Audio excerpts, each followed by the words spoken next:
ఇక్కడికి నా కూతురు ఫోన్ చేసి చెప్పింది, పల్లవికి మంచి చేద్దామనుకుంటే చెడెదురైంది మమ్మీ, పల్లవి నన్ను అపార్థం చేసుకుంది మమ్మీ అని.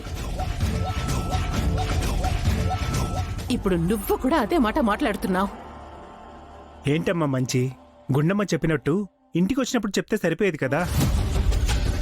ఇప్పుడు అందరి ముందు అలా చెప్పేసరికి అందరూ పల్లవి గ్రేట్ అనుకునేసరికి ఇన్సల్ట్గా ఫీల్ అయ్యాడు.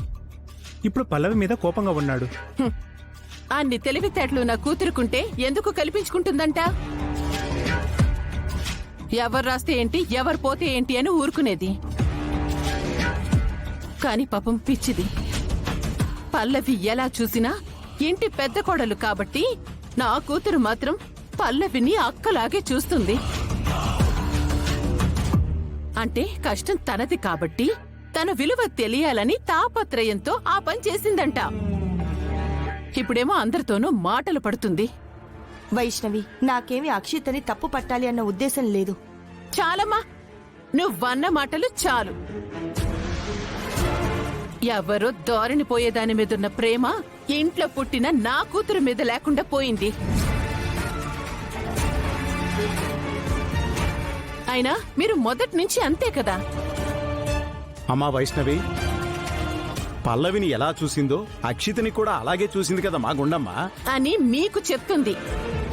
అయినా పల్లవి అంటే ఎవరికి ఇష్టం లేదు, చేసుకున్న అబ్బాయికి ఇష్టం లేదు, వాళ్ళ అత్తగారికి ఇష్టం లేదు. కానీ మీరే నా కూతురు అది ప్రేమించింది, దాని జీవితం బాగుండాలని చెప్పి ఎగేసుకుంటూ వెళ్లి బలవంతంగా చరణ్కిచ్చి పెళ్లి చేశారు. మీకేం కలిసొచ్చిందో తెలీదు కానీ నిజంగా గుండమ్మ చెప్పినట్టు పల్లవి అక్కడ బాధపడుతుంటే తను బాధపడ్డానికి కారణం మాత్రం ఇదిగో మీరిద్దరే. ఎక్కడి నుంచి వచ్చిందో తెలీదు, దిక్కుమాలింది. ఇక్కడున్నంతసేపు ఇంట్లో వాళ్ళకి మనశ్శాంతి లేకుండా చేసింది, అక్కడికి వెళ్లి వాళ్ళకి మనశ్శాంతి లేకుండా చేస్తుంది. దరిద్రపు కొట్టు జాతకం. వైష్ణవి,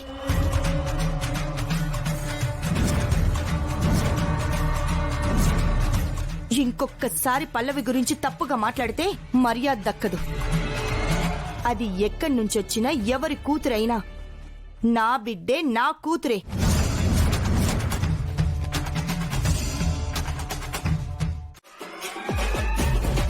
ఏం నేర్చుకుంటారు? అదే మేడం, మెలకువలేదు. అక్కడ ఒక్కొక్కరిని ఎలా కొట్టిందో చూశారు కదా, వీడియో మొత్తం వైరల్ అయిపోయింది కదా, అందుకనే మేము చాలా ఇన్స్పైర్ అయ్యాం. ఇవాళ లేడీస్ ప్రాబ్లమ్స్ చూస్తున్నారు కదా, వాకింగ్ కి వెళ్లాలన్నా భయం, ఎవడొచ్చి మెడలో చైన్ లాక్కపోతాడో అని. ఇంట్లో ఉండాలన్నా భయమే, మొగుడు మూడు ఎప్పుడు మారిపోయి ఎప్పుడు ఎరగదీస్తాడా అని. కాబట్టి ఈ మగాళ్ళ అహంకారం అనిగేలాగా సెల్ఫ్ డిఫెన్స్ నేర్చుకుంటే మంచిది కదా. మేడం చూసిన తర్వాత ఇలాంటి ఆవిడ కోచ్ అయితే బాగుంటుందని మాకు అనిపించింది. మేడం, కనీసం రోజుకు ఒక 1 అవర్ అయినా మా కోసం కేటాయించండి మేడం. ఆ టెక్నిక్లేవో మాకు నేర్పండి. మీరు కూడా మగాళ్ళని తంతారా? ముందు ఏడిపించే మొగుడిని తంతాం. ప్లీజ్ 1 అవర్ అయినా నేర్పించండి మేడం. అంటే అది యాక్చువల్ గా ప్లీజ్ కాదనకండి మేడం. ఆపండి. అసలు తనెవరు అవునడానికి కాదనడానికి? నేను చెప్తున్నాను, అలాంటివేమి కుదరవు. అదేమి ట్యూషన్లో చెప్పదు. పోండి ఇక్కడ నుంచి. అదేంటండి అలా మాట్లాడతారు? సోషల్ మీడియాలో ఆవిడ ఎంత ట్రెండ్ అవుతుందో తెలుసా? అది ట్రెండ్ అవుతుంది, మా పరువు కంపు అవుతుంది. వెళ్ళండి, ఇంకా చూస్తూ నిలబడ్డారే. ఇదే మొగోళ్ళ అహంకారం. అహంకారం కాదే, ఈర్ష్య. భార్యకి పేరొస్తే మొగుడు తట్టుకోలేడు, తనెక్కడ గొప్పదైపోతుందని ఈయన వచ్చిన ఆఫర్ని వద్దంటున్నారు. ఆఫర్ ఆస్కార్ అవార్డులు ఇచ్చేస్తారని వచ్చేసారు పెద్ద. వెళ్ళండి. ఎందుకండి వాళ్ళ మీద కోపడుతున్నారు? మాట్లాడుకో.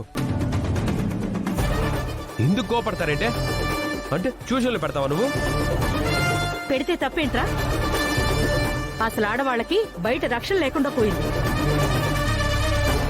అలా సెల్ఫ్ డిఫెన్స్ ఎవరికి వాళ్ళు నేర్చుకుంటే ఎవరికి వాళ్ళు కాపాడుకోగలుగుతారు. దానికి నా మనవరాలు సాయపడుతుందంటే ఎంత గ్రేటు. నువ్వు గ్రేటు, ఇది గ్రేటే. ఏమే నా పరువు తీయడానికి ఇలాంటివన్నీ చేస్తూ ఉంటావు కదా నువ్వు. అదేంటండి అలా అంటున్నారు? ఇది నేను కావాలని చేశానా? నగలు కాపాడడానికే కదా. మాట్లాడుకో.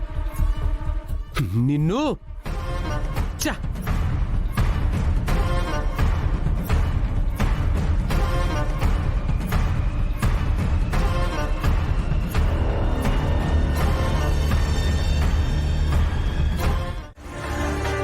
ఎక్స్క్యూజ్ మీ,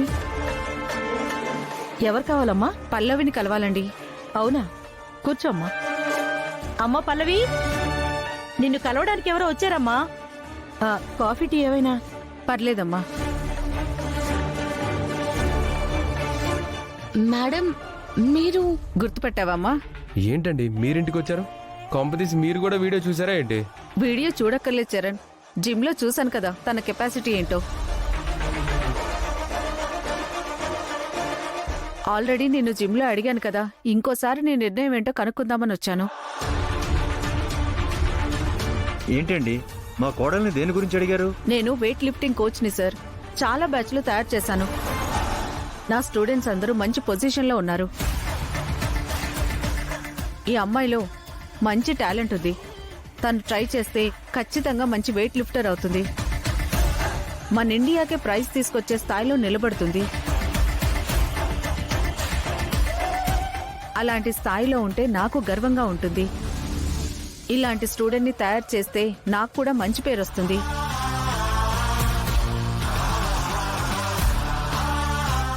సో జిమ్లో అడిగితే నో చెప్పింది.